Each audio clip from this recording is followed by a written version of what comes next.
We have a stormy night on tap, but the potential for damaging winds will be there as we go overnight. You want to make sure before you're going to bed, take in loose objects, keep your devices charged all night long.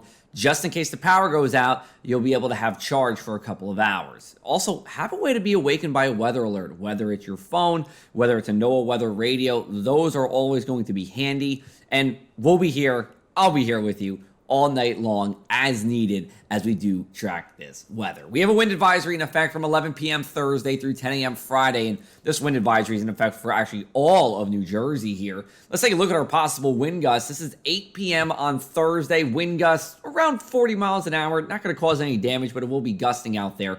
But then look what happens as we go into early Friday. This is 4 a.m. Friday, 62 in Toms River, 60 in Violent, 67 in Long Branch. We're going to get to that in a little bit because these are possible wind gusts, not definite. But as we go into the morning, later in the morning on Friday, these winds will still stay strong, but eventually calm down as we go into the afternoon. All right, back to why I said possible wind gusts and not expected wind gusts for early on Friday. It's because of this wind profile. So you notice these winds aloft, they're howling here, but they don't always translate down to the surface. So yes, could a 68 mile an hour wind gust from 2,000 feet aloft come down to the surface? Yes, but you're going to need a thunderstorm or at the very least a very heavy shower to get that.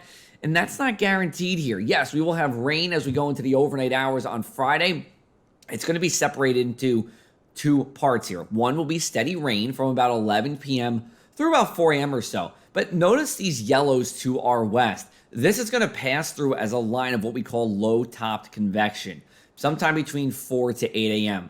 During this time, that's when I'm most concerned for seeing these damaging wind gusts. And as we go to 10 a.m. Friday, that front is long gone. Rainfall totals, generally around a half inch, quarter inch in some spots.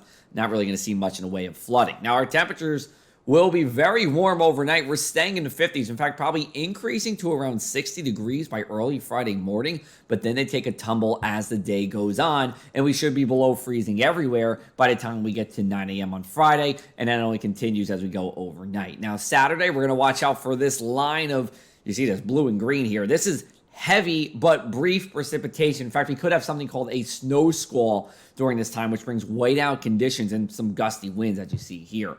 One more thing too, as we go into Friday here, we could see a blowout tide.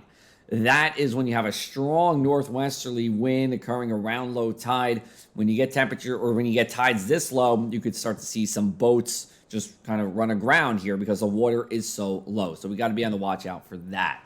Going into early next week, we do have a warm surge of air coming, and you'll see that in our 7-day forecast. So for the weekend, Friday and Saturday, we'll give you yellow lights here, something to just watch out for as we are talking about strong, even damaging winds Friday and perhaps even Saturday to a lesser extent. Sunday, calmer, clearer, colder, temperatures around 40 degrees. And then we warm back up as we go into the early part of next week. President's Day, 58 degrees, partly sunny sky. As we go into the middle part of next week, looks to be unsettled. I don't think Tuesday and Wednesday will be washouts. Thursday, though, does have the potential to do so. One more thing, too. Make sure to take out our weather survey on pressofac.com/weather. I want to know what you want to see in these weather videos because we got big changes on the way as we go into March. For latest South Jersey weather, you can always go to our website right down here or give us a shout on social media, Facebook, Instagram, Twitter, or TikTok.